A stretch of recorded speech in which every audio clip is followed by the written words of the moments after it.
Professor Subhash Gautam, professor doctor Abhijeet Sharma, professor Sanjay Kumar, कुल सचिव doctor Rajiv, मेरे सामने उपस्थित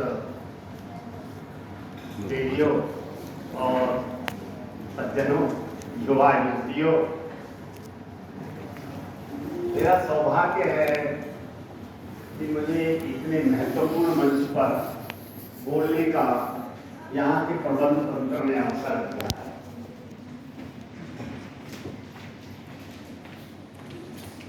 दो तीन बात जो पीछे आपने चार विद्वानों को सुना है, उनको एक एक शब्द में कहकर मैं अपनी बात पर आऊंगा। हमारे जो प्रो वाइस चांसलर बोल रहे थे, उन्होंने आपके सामने भारतीय संस्कृति की महत्ता को रखा था। प्रयास करें उस संस्कृति की रक्षा की। वह संस्कृति केवल भाषणों से काम नहीं बनेगी, वह हमारे व्यवहार में, हमारे आचरण में, हमारे रहन सहन में, हमारे खान पान में, सब में आनी चाहिए। यह जो मानसिक पराधीनता का वातावरण आपके साथ बना हुआ है, उससे बाहर निकलने की आवश्यकता है। ये कुलपति प्रो कुलपति ने ये आपके सामने बात रखी थी। उन्होंने ये भी कहा था कि भारतीय संस्कृति बड़ी गौरवशाली है, उस अपनी धरोहर को पहचानो। जो अपनी धरोहर को भूल जाते हैं वो कभी स्वाधीन राष्ट्र नहीं हो सकते। हो सकता है राजनीतिक दृष्टि से स्वाधीन हो, पर वह मानसिक दृष्टि से स्वाधीन नहीं होते। आज भी जब आपको ये लगता है कि कुछ विदेशी पहनावा पहनकर हम ज्यादा बेहतर लगते हैं, या कांटे छुरी से खाते समय कुछ ज्यादा अच्छा लगते हैं, तो कहीं ना कहीं मानसिक पराधीनता आपके मस्तिष्क में जरूर रहती है। इसलिए प्रयास कीजिए, पालन कीजिए अपनी संस्कृति की बातों का। अध्यापक के बारे में भी उन्होंने बात कही थी कि अध्यापक कैसे हो अपने बच्चों के साथ। में एक पंक्ति बता दूं अध्यापकों के बारे में, और मुझे बताने में कुछ ये भी मेरा कारण है कि भाई हमारी वर्ण व्यवस्था में ब्राह्मण ज्ञान से पूजे जाते हैं, मान्य होते हैं, क्षत्रिय शक्ति से होते हैं, वैश्य धन संपदा से होते हैं, शूद्र अपनी सेवा से होते हैं, परंतु वृद्ध सब में मान्य होते हैं। और मैं इतना वृद्ध हूं कि यहाँ जितने प्रोफेसर बैठे हैं वे शायद तब पैदा नहीं हुए थे जब मैंने प्रोफेसरी शुरू कर दी थी।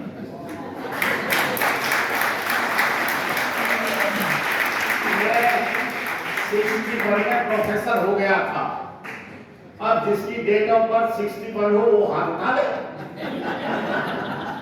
तो इनमें से किसी का हाथ नहीं उठ रहा है। तो मैं एक पंक्ति प्रोफेसर से कहता हूं, आत्मने प्रतिकूलानि परेशान न समाचरित। कोई ऐसा व्यवहार दूसरे के साथ मत करो जो मेरे अनुकूल ना हो। आप जब इन बच्चों को पढ़ाते हैं तो ये सोचे कि मैं जैसा इनके साथ व्यवहार कर रहा हूं या कर रही हूं, यदि ऐसा ही व्यवहार मेरी संतान के प्रति उनके टीचर करें तो मुझ पर क्या बीतेगी।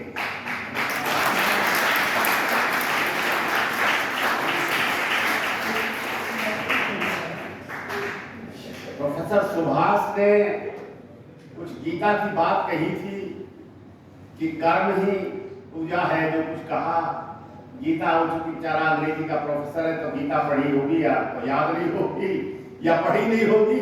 तो मैं एक पंक्ति में उसी की बात को कह रहा हूं, योग है कर्मसु कौशलम। जो कर्म में कुशलता है, कर्म का जो कौशल है, जब उसमें आप लगते हैं तो आपकी चित्त वृत्ति एकदम शांत हो जाती है। जो पतंजलि कहते हैं योग चित्त वृत्ति निरोधा। योग चित्त वृत्तियों का निरोध है, चित्त वृत्तियों को वश में करना। जैसे आप सबने आप चित्त वृत्ति अपनी निरोध करनी है, सबका ध्यान मेरी ओर है, ये आप योग मुद्रा में हैं इस समय। ऐसे ही जब कर्म में आप माली देखिए, जब माली खेत को निराता है अपनी चाली को, तो वह इधर ध्यान रखता है कहीं भी टच ना हो जाए मेरी ये खुरपी, पेड़ से पौधे से टच ना हो। वह है योग कर्म की कौशल। गौतम ने मेरे बच्चों के बारे में कुछ बताई, पर थोड़ा सा अन्याय कर गया। मैं इसको इस भाषा में इसलिए बोल रहा हूं, गौतम आपके लिए दीन है, मेरे लिए पौत्र है। ये मेरे बेटे का स्टूडेंट है। मेरा तो है बेटे का स्टूडेंट, एमए का है, पीएचडी का है, तो अब लगा लो मेरा इसका रिश्ता क्या है। ये भले मुझे अंकल कहता है, पर मैं हूं इसका बाबा। तो इसने एक अन्याय कर दिया। बेटी की बता दी, बेटों की बता दी, मेरी बधुओं का नहीं बताया। बधुओं के बारे में नहीं बताई, तो इसने बताई हो तो बता दो। 4 बधू हैं और चारों वेल सेटल्ड हैं। उनमें से 3 प्रोफेसर रैंक की है, प्रोफेसर पदनाम है उनके पास। भगवान की ऐसी कृपा है, घर में 9 पीएचडी या डीलिट है, एमफिल तो बहुत सारे हैं। तो ये भगवान की बड़ी कृपा है। प्रोफेसर संजीव कुमार, प्रोफेसर संजय कुमार, अच्छा संजय कुमार ने मानसिक स्वास्थ्य के बारे में काफी अच्छा हमको बता दिया है, और मैं आशा करता हूं कि हम लोग उनकी बताई हुई बातों का ध्यान रखेंगे। अब मुख्य विषय पर आने की बात है। सचमुच में जो सामने विषय लिख रहा है वो तो साहित्य और समाज है, और मैं मूलतः डिबेटर हूं, इसलिए अपने पक्ष से हटकर बात नहीं करना चाहता। ये मेरी भूमिका रही जो अब तक मैंने आपसे कहा है। थोड़ी सी एक बात और बता दूं, हो सकता है कुछ कभी आपको अप्रिय कुछ कहना पड़े। तो वाल्मीकि रामायण का एक उदाहरण है। रावण मारीच के पास जाता है और उससे सीता के अपहरण के में सहयोग की मांग करता है। तो मारीच राम की शक्ति से परिचित है। ये लड़कियां जो मोबाइल देख रही है, ये घर जाकर देखें या बाहर चली जाए, शक्ति से परिचित है, इसलिए मना करता है कि तुम राम से मत इल्झो। और एक बहुत बढ़िया श्लोक वहां वाल्मीकि ने कहा है, और सौभाग्य से वह श्लोक महाभारत में भी मिलता है। जब सुमंत संधि संदेश लेकर गया था पांडवों के पास, और वहां से श्री कृष्ण, युधिष्ठिर, भीम और अर्जुन ने कुछ संदेश दिए थे, उसने आकर ज्यों के त्यों वो धृतराष्ट्र को सुना दिए। तो धृतराष्ट्र बहुत परेशान थे। उस परेशानी को देखकर फिर धृतराष्ट्र ने विदुर को बुलाया, और वही श्लोक विदुर ने धृतराष्ट्र को सुना दिया। श्लोक है, सुलभा पुरुषा राजन सततम प्रियवादिने। दोनों राजाओं से बात हो रही है, वहां रावण से हो रही है, वहां धृतराष्ट्र से हो रही है। हे राजन, ऐसे व्यक्ति मिलने बहुत सुलभ हैं जो सदा मीठा बोलते हैं। सुलभा पुरुषा राजन सततम प्रियवादिने अप्रियस्य तु पथस्य वक्ता श्रोता च दुर्लभ। परंतु जो कड़वी और हितकारी बात कहते हो, वो वक्ता और श्रोता दोनों दुर्लभ है। बिल्कुल। मेरा कहने का आशय ये है कि आज का जो विवेच्य विषय है उस पर ज्यादा चर्चा होनी चाहिए। अब आते साहित्य और समाज। यदि बहुत हल्के से देखें, आप अपने घर जाकर कहें आज साहित्य और समाज के ऊपर हमारे यहाँ एक सेमिनार थी, मंच पर बड़े बड़े अधिकारी विद्वान बैठे थे, उन्होंने भाषण दिए थे, आपका बच्चा पढ़ता है 11वीं में, 12वीं में, 10वीं में, तो आपसे कहेगा मम्मी हमने तो हाई स्कूल में साहित्य समाज का दर्पण निबंध लिखा था। ये भी तो ऐसा विषय है जिस पर चर्चा की जाए। परंतु ये विश्वविद्यालय के लोगों ने जो निर्धारित किया है, ये सोच समझकर साहित्य समाज का दर्पण है या अधूरी बात है। दर्पण वो दिखाता है जैसा मैं हूं। मैंने कुर्ता पजामा पहन रखा है, कुर्ता पजामा दिखाएगा। मैंने टाई लगा ली, टाई दिखाएगा। परंतु साहित्य ऐसा नहीं करता। साहित्य समाज में जो है उसे बताता है। साहित्य समाज को कैसा होना चाहिए ये बताता है। साहित्य समाज का दिशा निर्देश देता है। साहित्य शिक्षक का काम करता है। साहित्य वह बात जो अभी हमारे भैया ने बताई, संजय कुमार ने, वो बताता है। आपका मानसिक स्वास्थ्य कैसा रहेगा ये साहित्य बता देगा। राजनीति के व्यक्ति बैठे हैं तो राजनीति की बात बता देगा। साहित्य समस्त जीवन के क्षेत्र को बताता है। इसलिए इसे विस्तृत रूप में देखने का प्रयास करें। एक एक अनुभूति का यदि आप सोचें, संसार का सबसे पहला जो साहित्य का आगमन हुआ वो आपकी अनुभूति का के कारण हुआ। आप देखिए विचार करके, आप सौभाग्यशाली हैं। अभी जो हमारे पूर्व वाइस चांसलर कह रहे थे, आप सौभाग्यशाली हैं कि संसार के आदि कवि आपके पास है। संसार का सबसे प्रारंभिक ग्रंथ वेद आपके पास है।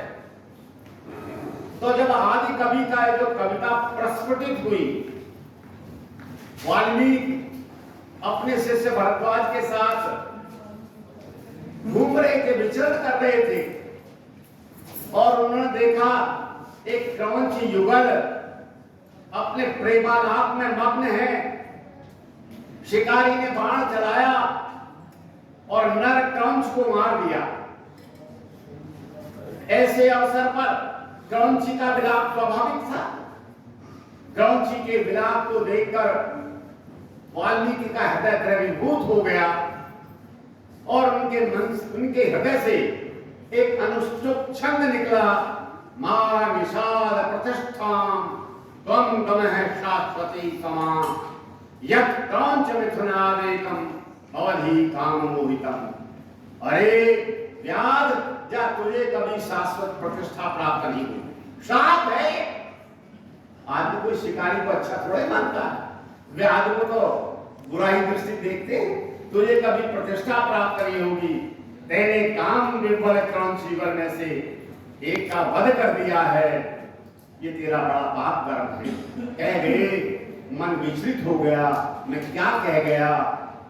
और तब नारद ने आके बताया कि ये वैदिक साहित्य के बाद लौकिक साहित्य का पहला श्लोक है। अब आप इस श्लोक के माध्यम से राम कथा लिखी। कौन राम, मैं तो जानता नहीं। इसका अर्थ यह है कि वाल्मीकि जो कथा लिख रहे हैं वो राम के काल में लिख रहे हैं। फिर नारद ने संक्षेप में राम कथा बताई। आदि बाल कांड में संक्षेप में पहले राम कथा आती है, फिर विस्तार से वर्णन होता है। तो मैं वहां से यदि आपको लेकर चलूं तो आप देखिए, यदि आप राम कथा पढ़ते हैं, वाल्मीकि ना पढ़ी हो आपने, तुलसी पढ़ी हो, कभी कभी तुलसी की चौपाई सुनी होगी, तुलसी के आदर्श देख लिए होंगे। तो यदि आप चाहते हैं आदर्श, तो आदर्श देखिए। आज हमारे बच्चे जब सुबह सुबह उठते हैं तो कहते हैं daddy good morning, mom good morning. जिनके ना कहते हो सौभाग्यशाली। मेरे तो पड़ोस में भी जो रहते हैं बाबा प्रणाम ही करते हैं। तो आपने यदि कहीं तुलसी पढ़ा होगा तो वहां कहते हैं प्रातः काल उठ के रघुनाथा मात पिता गुरु नावई माथा। आप क्यों नहीं सिखाते अपने बच्चों को ये बात? कि बेटे यदि माथा पैर में माथा नहीं रख सकते हो तो कम से कम चरण स्पर्श तो कर सकते हो। सुबह उठकर माता पिता के चरण स्पर्श करें, बाबा दादा के चरण स्पर्श करें, बुआ हो उसके करें। ये क्यों नहीं सिखा सकते? क्यों नहीं अपनी संस्कृति की रक्षा कर सकते? माता पिता गुरु नारी माता, ये साहित्य बता रहा है। समाज ऐसा था, उस समय के समाज को यदि आप देखें तो पिता की क्या हैसियत थी?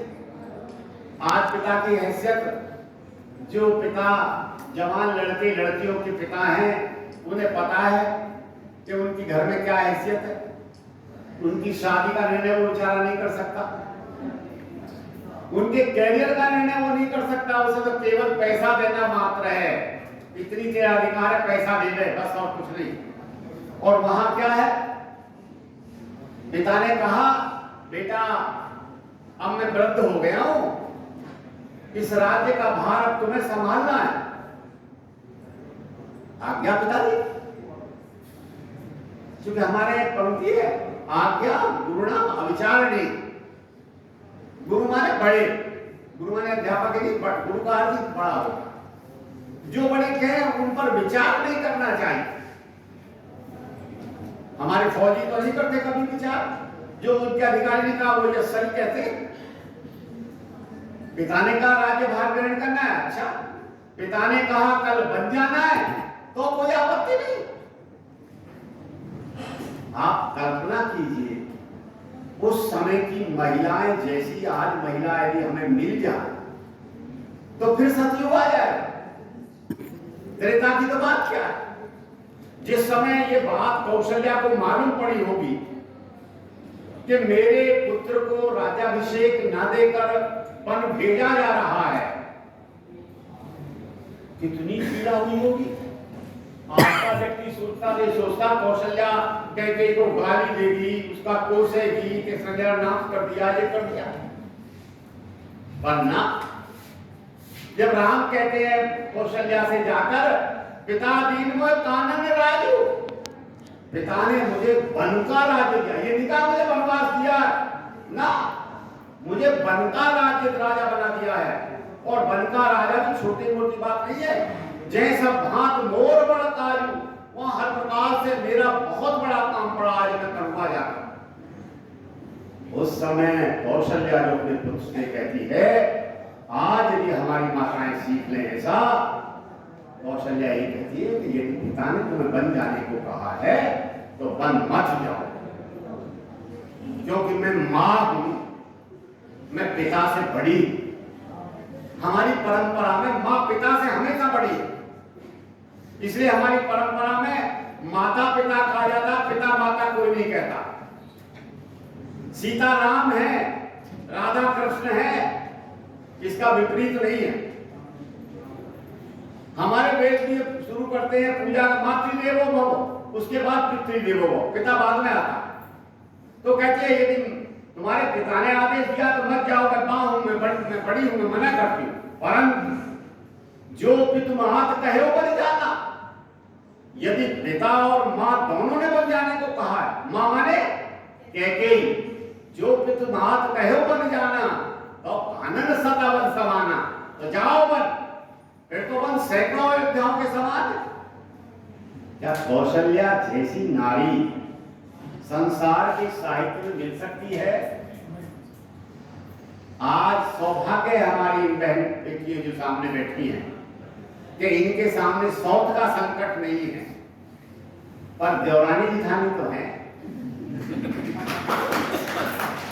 अरे अपने बेटों को सिखाओ कि जो तेरी चाची है इसकी महत्ता मुझसे ज्यादा है, ये जो तेरी ताई है इसके तो मैं भी चरण छूती, इसकी महत्ता ज्यादा है, तो समाज बदलेगा।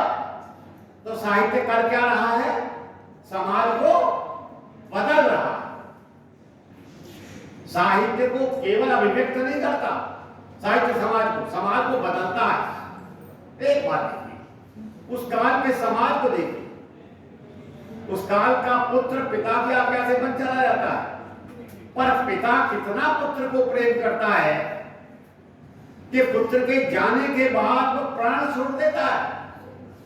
मैं बताने इसलिए बता रहा हूं, आगे चलकर बताऊंगा कि समाज कितना बदल गया। वहां सीता का अपहरण होता है। पूरी राम कथा में एक व्यक्ति ऐसा नहीं मिलेगा जो रावण के इस कृत्य की का पक्षधर हो। एक व्यक्ति नहीं है। उसकी पत्नी मंदोदरी विरोध करती, उसका भाई विभीषण कुंभकर्ण दोनों विरोध करते, उसका पुत्र प्रहस्त विरोध करता है, उसका मंत्री और उसका नाना माल्यवान विरोध करता है, उसके जो दूत गए हैं वो भी आकर मना करते हैं कि मत कर। उस समय का समाज आदर्श है, पिता आदर्श है, पुत्र आदर्श है, तो भाई भी वहां भरत और लक्ष्मण जैसे भाई हैं जो आदर्श स्थापित करते हैं। राज सिंहासन वहां फुटबॉल बन गया। दशरथ ने पुत्र को दिया राम को, उसके बाद भरत पे गया ना, भरत लेने को तैयार है ना राम लेने को तैयार है। सबके सब मनाने गए हैं, गुरु वशिष्ठ और माताएं सब हैं, पर राम भरत को ही राजा मानते हैं। और भरत अपने को राजा नहीं मानते, वो अपने भाई की चरण बालिका को राज सिंहासन पर बैठकर नौकर बनकर काम करते। अब आप लगा दीजिए उस समय का वो हमारा समाज, वहां का शत्रु भी आदर्श है। शत्रु रावण, रावण कोई जबरदस्ती नहीं करता सीता के साथ। यदि कहें तो हमारे संजय कुमार के अनुसार उसका मानसिक परिवर्तन कराना चाहता है, हृदय परिवर्तन कराना चाहता है। ये सारी बातें उस काल की आप, पर जब वही काल फिर बदलता है, त्रेता से हम द्वापर में आ जाते हैं और सारी घटनाएं समान आती हैं। वही राज सिंहासन है जो वहां राज सिंहासन था, जो वहां फुटबॉल बन रहा था, या बोन ऑफ कंटेंशन बन जाता है। कितने कितने षड्यंत्र होते हैं सिंहासन के लिए कि पांडवों को वर्णावत में जलाने का प्रयास किया जाता है। आपका ही मेरठ क्षेत्र है वर्णावत। भीम को विष देकर नदी में फेंक दिया जाता है। द्यूत क्रीड़ा होती है और उन्हें 13 वर्ष के लिए वनवास को भेज दिया जाता है। एक सिंहासन वही सिंहासन, वहां पिता दशरथ है जो पुत्र के पति चले जाने के कारण, जबकि और भी तो पुत्र दो भी घर में है, वो अपने प्राण त्याग देता है। और वहां एक पिता है जिसके 100 पुत्र मर जाते हैं और उसके बाद भी वो पांडवों के टुकड़ों पर पल रहा है। और भीम कितनी बदतमीजी करता है यह पूरे महाभारत में उल्लेख हो जाता है। एक बार वहां सीता अपहरण के मामले में किसी ने उसको अच्छा नहीं बताया, और यहां जब द्रौपदी की इज्जत लुट रही थी, कौन कौन बैठे थे? पिता में भीष्म बैठे थे, परिवार के सबसे बड़े मुखिया, गर्दन नीची करके बैठे थे। आचार्य द्रोण बैठे थे। आचार्य द्रोण का एक अपमान हो गया था। बच्चे या गौर से सुन ले, एक अपमान कब हुआ था? आचार्य द्रोण का एक बार अपमान हो गया था। उस अपमान का बदला उन्होंने लिया था, बताऊंगा। परंतु यहां आपके शिष्यों की वधु का है, अपनी पुत्र वधु जैसी द्रौपदी का अपमान हो रहा है और नीचे गर्दन किए बैठे हैं। आचार्य द्रोण के मित्र थे द्रुपद। जब आचार्य द्रोण को कहीं कोई जीविका का साधन नहीं था और अपने पुत्र को दूध पिलाने की भी कोई व्यवस्था नहीं थी, तो द्रुपद के पास गए थे कि मेरे भाई तुम मेरे मित्र हो, कुछ मेरी सहायता करो। तो द्रुपद ने कहा, अरे ब्राह्मण, तेरी मेरी क्या मित्रता, तू गरीब ब्राह्मण, मेरी क्या, चाहे तो एक दिन का भोजन मैं तुझे दे दूंगा। तो द्रुपद से अपमानित होकर आए थे और पांडवों से गुरु दक्षिणा में ये मांगा था, कौरव पांडवों से, कि द्रुपद को बंदी बनाकर मेरे पास लाओ। और फिर ये कौरव नहीं कर पाए थे, पांडव, भीम, अर्जुन, नकुल, सहदेव चारों गए थे, युधिष्ठिर नहीं गए थे। ये चारों गए और द्रुपद को बंदी बनाकर ले आए थे और द्रुपद का आधा राज्य द्रोण ने ले लिया था। तो वो द्रोणाचार्य जो अपने अपमान के लिए इतना बड़ा काम कर सकते थे, यदि उस दिन एक हुंकार निकाल देते तो किसी दुशासन की या दुर्योधन की हिम्मत हो जाती कि द्रौपदी के चीर को स्पर्श भी कर ले। यह है समय का परिवर्तन। परंतु व्यास ने जो आपके सामने रख दिया, आप उससे सीखें कि हमें क्या करना चाहिए। वहां ऐसा एक व्यक्ति बैठा है जो सब कुछ जानता है और जानने के बाद भी नहीं मानता। दुर्योधन कहता है जानामि धर्मम न च मे प्रवृत्ति, मैं धर्म को जानता तो हूं पर मेरा मन नहीं है। जानामि धर्मम न च मे प्रवृत्ति जानामि अधर्मम न च मे निवृत्ति, मैं अधर्मों को भी जानता हूं पर उससे छुटकारा नहीं पा सकता।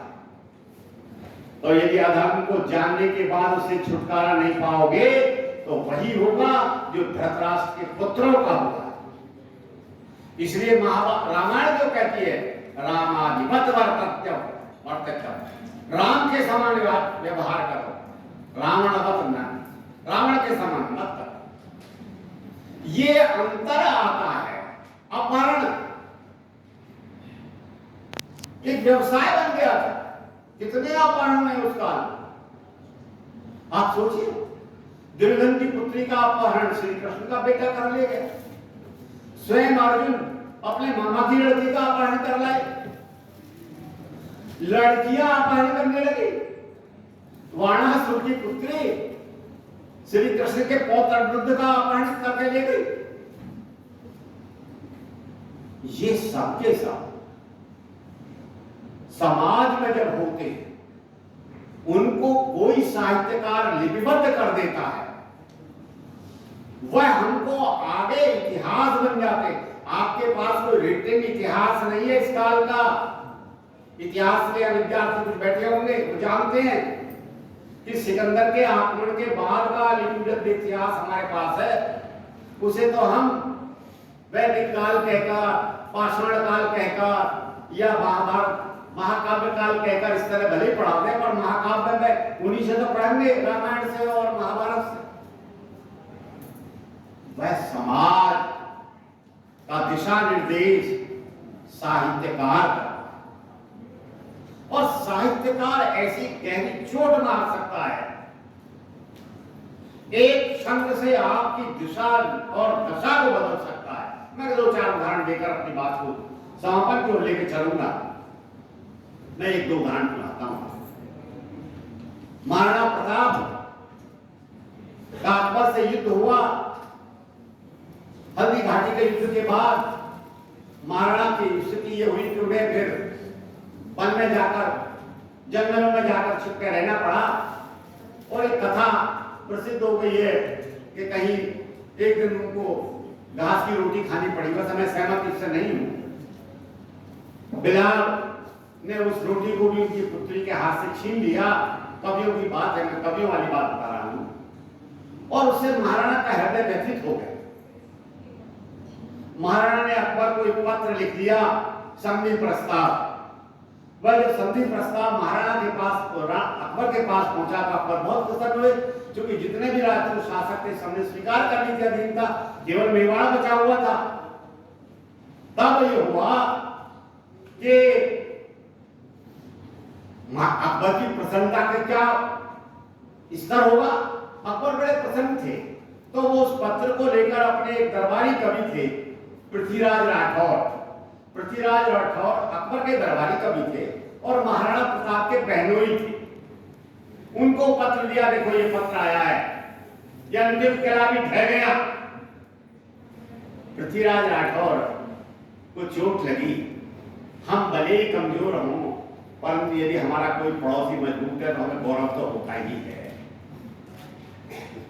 उन्होंने कहा राणा बादशाह, ये पत्र जाली है, नकली है। बोले जाली और नकली है तो इसकी असलियत आप मालूम कर लो। तो पृथ्वीराज राठौर कवि थे, उन्होंने बेली कृष्ण रूपमणी ये बड़ा प्रसिद्ध ग्रंथ लिखा है। तो उन्होंने एक पत्र लिखा, उसकी 2 पंक्ति मैं आपको सुना रहा हूं। उन्होंने पत्र लिखा, पटकू मूछा पाणी, मूछों पर यूं हाथ लगाऊं, पटकू मूछा पाणी, कै पटकू निज तन करग, के अपनी गर्दन पर तलवार चलाऊं, दीजे लिख दीवान इन 2 महली बातें। यदि पत्र असली है तो मुझे गर्दन पर तलवार चला दी, और यदि पत्र नकली है तो अपनी मूछों पर ताव दूंगा। दीवान, ये दीवान शब्द आप लोग नहीं जानते हो। मेवाड़ का शासक या बादशाह मेवाड़ में नहीं है। मेवाड़ के शासक है भगवान एकलिंग। वहां का जो शासक है वो दीवान कहलाता है, भगवान एकलिंग का दीवान है। तो महाराणाओं की जो पदवी है, राजकीय पदवी, वो दीवान की है। तो दीजे लिख दीवान इन 2 महली बातें। महाराणा समझ गए और उन्होंने फिर इसका उत्तर लिखा। देखिए एक पंक्ति ने कितना परिवर्तन इतिहास में कर दिया। उन्होंने लिखा, तुरंत कहासी मुख पतो इस मुख सो एकलिंग, भगवान एकलिंग की सौगंध है। उनके आराध्य भगवान एकलिंग ही है।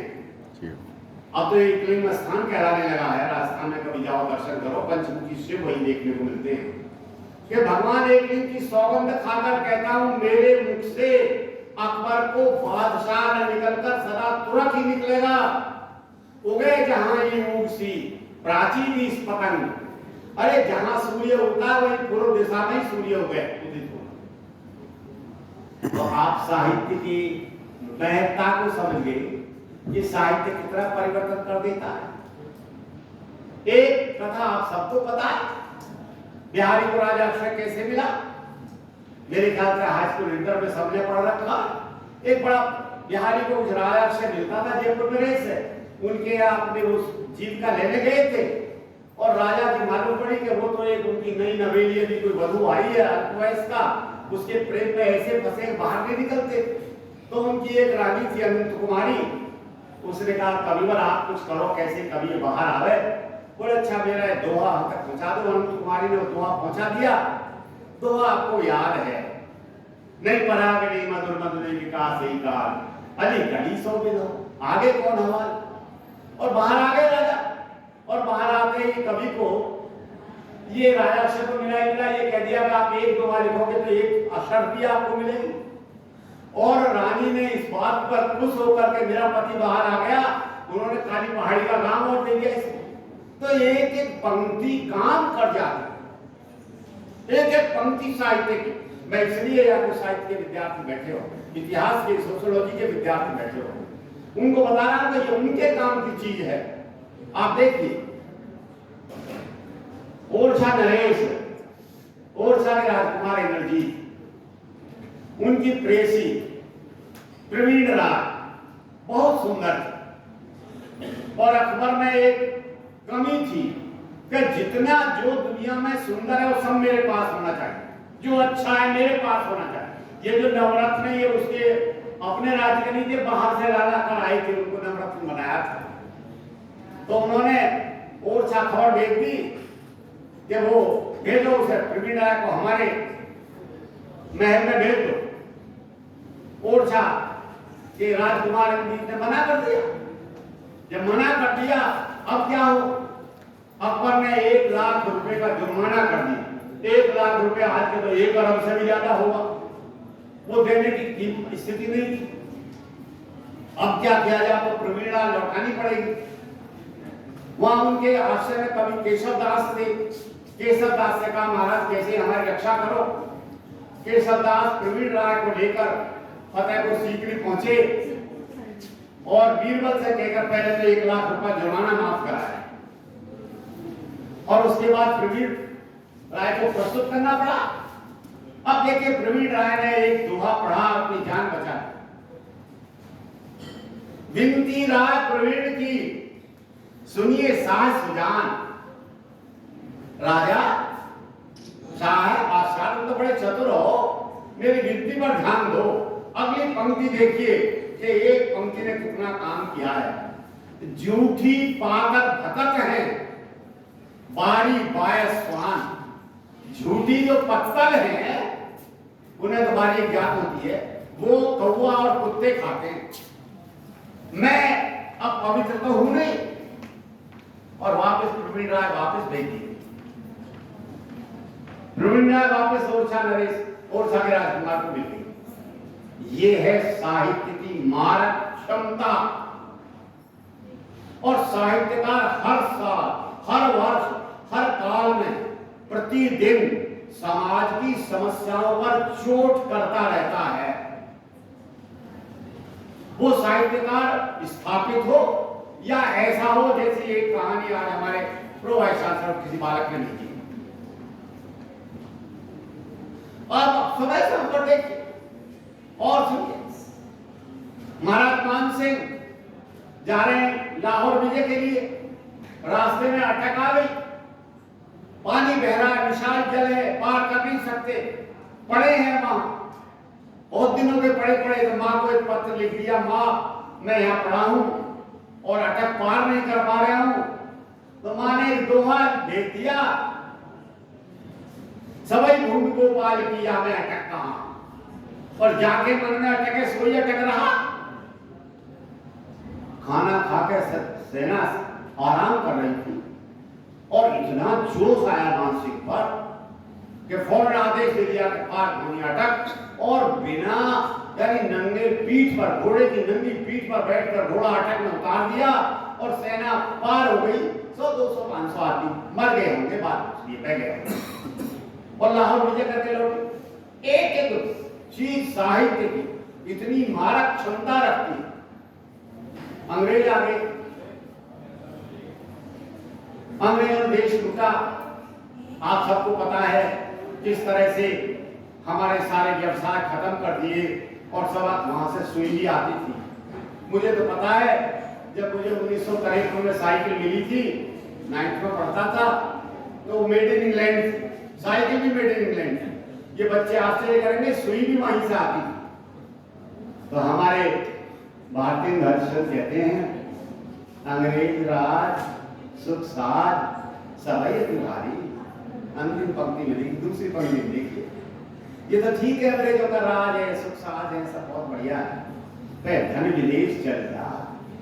यही अधिक बात है, यही कष्ट है कि हमारा धन है वो विदेश में जा रहा है। आज आपको बड़ी प्रसन्नता हुई जब आपने ब्रिटेन को पछाड़कर और चौथी शक्ति बन गए, तो आपको बड़ी प्रसन्नता हुई कि भाई कल तक तो ये सारे संसार पर राज करते थे, उस समय हम किसी लायक नहीं। और ऐसे समय में साहित्यकार आपको जगाने का क्या, उन्होंने हा हा सब मिल रो, आओ सब मिल रो भाई, जो परेशान होते बैठ कर रो सको। हा हा भारत दुर्दशा देख लिया, ये भारत की दुर्दशा देख ही लिया। आज का साहित्यकार भी पीड़ित है। जब हमारे बच्चों को देखता है कि भारतीय संस्कृति से उन्हें कोई लेना देना नहीं है, तो भारतीय की तरह ही होता है। जब हम पराधीन थे, जब आंदोलन चल रहा था, तो हमारे सारे कवि उस आंदोलन की ज्वाला को प्रज्वलित करने में लगे हुए। जो मैंने अभी भारतीय का बताया, प्रसाद जी, जयशंकर प्रसाद नाटकों में लिख रहे हैं कविता, हिमाद्रि तुंग श्रृंग से प्रबुद्ध शुद्ध भारत स्वयं प्रभा समुज्ज्वला स्वतंत्रता प्रकाश शब्द व्यापार प्रशस्त पुण्य पंथ है, बड़े चलो बड़े चलो बड़े चलो। ये मामूली बात थी।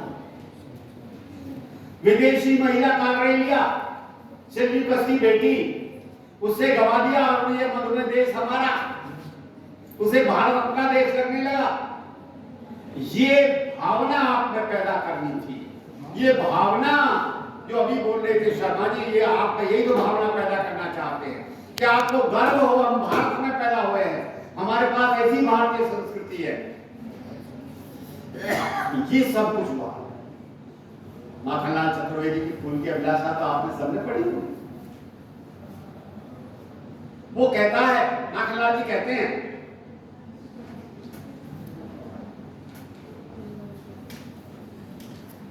मुझे तोड़ लेना बनमाली, उस पथ पर